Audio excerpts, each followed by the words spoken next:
un debate mundial entre las necesidades y las capacidades de producción. El mundo entero, las sociedades, estamos consumiendo mucho más. Por eso los productores hacen mano del transgénico para lograr cumplimiento de los objetivos, pero además, ¿a costa de qué? 3 decretos han sido abrogados en nuestro país, decretos que finalmente no fueron aplicados en el gobierno transitorio, pero que ahora ya quedan sin efecto a través de la abrogación hecha por el presidente Arce. Para hablar de los impactos, porque ya hay reacciones, vamos a darle la bienvenida al viceministro de Medio Ambiente. Está con nosotros el ingeniero Magaín Herrera. Ingeniero Herrera, recibe usted el saludo desde Levántate Bolivia. Gracias por estar con nosotros. ¿Por qué se decide hacerlo en este momento? El tema de abrogación de los transgénicos, el uso y el trabajo en la sociedad productora en nuestro país. ¿Por qué se lo define de esta manera? Ingeniero, buenos días, bienvenido. Sí, muchas gracias por esta invitación y por este contacto a través de vía Zoom.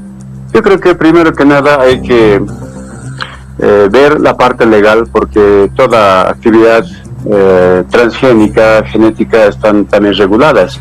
Esa es la parte técnica que podemos abordar, pero yo en esta ocasión, antes de comenzar, antes de entrar a la parte económica, social, quisiera yo tocar la Constitución Política del Estado, ¿no es cierto?, donde en su artículo 409 sencillamente y claramente señala lo siguiente. Artículo 409: la producción, importación y comercialización de transgénicos será regulada por ley. Lo dice nuestra Constitución Política del Estado. No dice que tiene que ser regulada por decretos supremos, las cuales han sido abrogadas, cuyos decretos que se han abrogado son el decreto supremo número 4232 del 7 de mayo del 2020, está abrogada. El decreto supremo número 4238 del 14 de mayo del 2020 está abrogada. El decreto supremo número 4348 del 22 de septiembre del 2020 también está abrogado, porque no se enmarca en lo que dice la Constitución. Es más, los abogados o cualquier otra persona diríamos es inconstitucional. Entonces, con esta aclaración tiene que absolutamente quedar claro que aquí nadie está obrando, en este caso en el gobierno, nadie está obrando de manera arbitraria ni equivocada, sino que tampoco ningún funcionario, ningún servidor público podría asumir una cosa que está contravenida, porque tenemos responsabilidad por la función pública. La 1178, la 004, etcétera, normas que nos rigen la actitud que debe tener el servidor público. Con eso estaríamos nosotros cometiendo o por acción o por omisión. Entonces, esa es la sencilla explicación, y el sector al que ha promovido también tiene que absolutamente también ser convencido de que se ha cometido una arbitrariedad. Las razones no lo sabemos por qué, probablemente sea por desconocimiento de los que promovieron esos decretos, de repente por otra situación, no lo sabemos, pero queda claro de que es inconstitucional. Viceministro, paralelamente, quizás contrapolando esta decisión, la Constitución Política del Estado en su artículo 255 también prohíbe la importación de productos transgénicos, y Bolivia importa muchísimos alimentos transgénicos. ¿También se va a hacer esa observación de acá a un tiempo sobre ese asunto, no? Es importante sentarnos en la mesa de diálogo, precisamente como ya habíamos estado abordando. La transgenicidad es la manipulación genética. Ahora, dentro de la manipulación genética, por supuesto, hay niveles, hay grados, hay, por ejemplo, se puede ver hasta qué nivel de manipulación genética vamos a permitir, o sea, se va a aceptar para el consumo humano boliviano, para la comercialización económica, para la actividad económica boliviana. Estos aspectos tenemos que debatir. Fíjese, señor periodista, usted estos días está siendo fiel testigo, todos somos testigos de lo que es el COVID-2019. Este COVID, señalan muchos científicos de que es un virus artificial. ¿Y qué quiere decir que es artificial? Por supuesto, es producto de la manipulación del hombre. Es decir, el manejo genético ha logrado de que haya esta variable de virus. Otros elementos tenemos, por ejemplo, en los años pasados ha habido las vacas locas.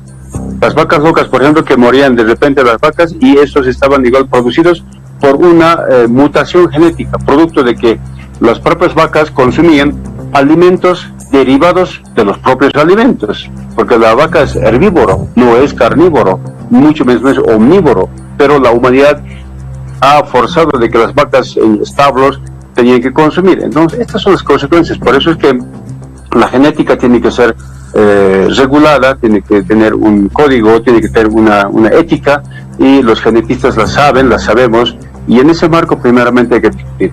Bien, eso es por un lado, pero por otro lado es importante desarrollar maíz, por ejemplo, que tenemos, en este caso Bolivia es el centro de referencia en cuanto a la variabilidad de maíz. Tenemos muchas variedades, producto de ello tenemos el API, diferentes otros subproductos que son prácticamente característicos, pero se puede manipular.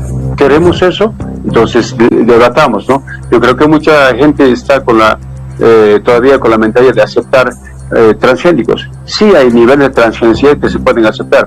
Los híbridos, el hibridaje de la naranja más la mandarina o algún otro producto, también son manipulaciones, pero en cierto nivel. Entonces estos aspectos técnicos tenemos que debatir desde el punto de vista de salud, las consecuencias que tuviera, por ejemplo, en el organismo de las personas, en el componente, por ejemplo, económico, con beneficio, a quién beneficia, por qué beneficia económicamente, Bolivia, qué quiere.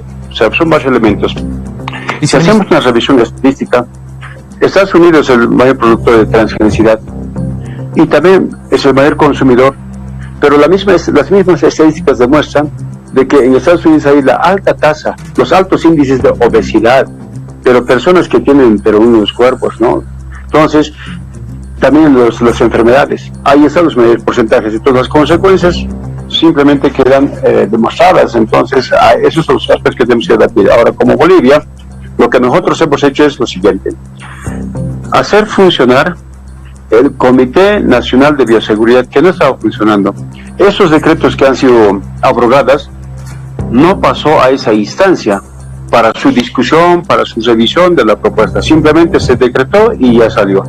Pero ahora el Comité Nacional de Bioseguridad está conformado por 5 instancias, eso según un decreto supremo también ya vigente desde hace años atrás.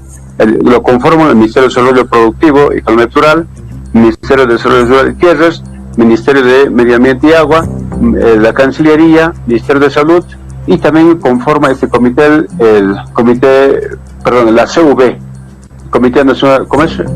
La CV, donde los técnicos van a poder participar a objeto de analizar las propuestas de estos trabajos agrícolas o ganaderos. Ahora, viceministro, 2 puntualizaciones.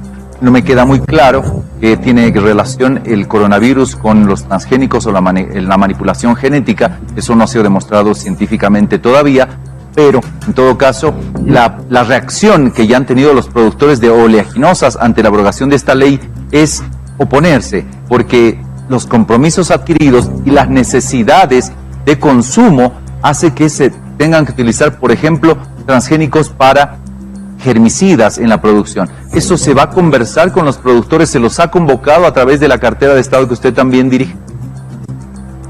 Bueno, los ministerios tienen sus roles, sus papeles que desenvolverse, por ejemplo, en el aspecto de la productividad, superficie incremental o reducción, etcétera, ampliación de fronteras agrícolas, es totalmente tarea del Ministerio de Desarrollo Rural y Tierras o de algún otro más. Lo que acá tenemos que entender es que organizarnos como bolivianos. Ya este Comité Nacional de Bioseguridad, ya en funcionamiento, ya en marcha, por supuesto es la instancia al que se tiene que llevar las propuestas, las que están planteando, como por ejemplo ANAPO, ADAPO, con diferentes otros sectores, y allá se tiene que debatir cuál de los eventos tiene que ponerse en marcha, en vigencia, corregir, etcétera. Esa es la instancia. Pero también todos tenemos que entender, prácticamente todos tenemos que entender de que estos decretos que ilusionó a la gente, inclusive los pequeños productores han quedado ilusionados de que va a generar muchos ingresos económicos, que los maíces van a ser más grandes, que en corto tiempo van a producir, etcétera. Esos mensajes han llegado después de que han promulgado estos decretos que ahora son abrogados.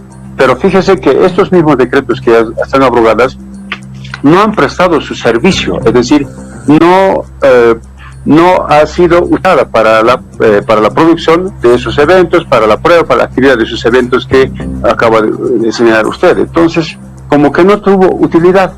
La razón no la sabemos por qué. Es más, acá tengo la nota con fecha, ¿no es cierto? Presentaron luego con otra nota retiran.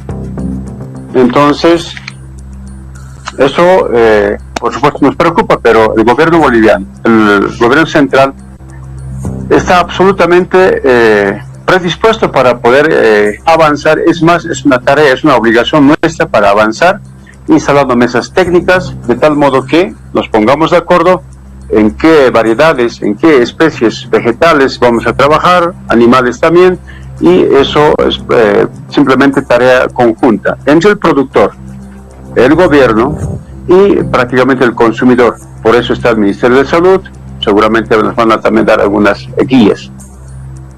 Le agradecemos al viceministro de Medio Ambiente, con nosotros el ingeniero Herrera. Ingeniero, gracias por estar con nosotros, hasta una próxima oportunidad. Muchas gracias, siempre vamos a estar informando. Gracias.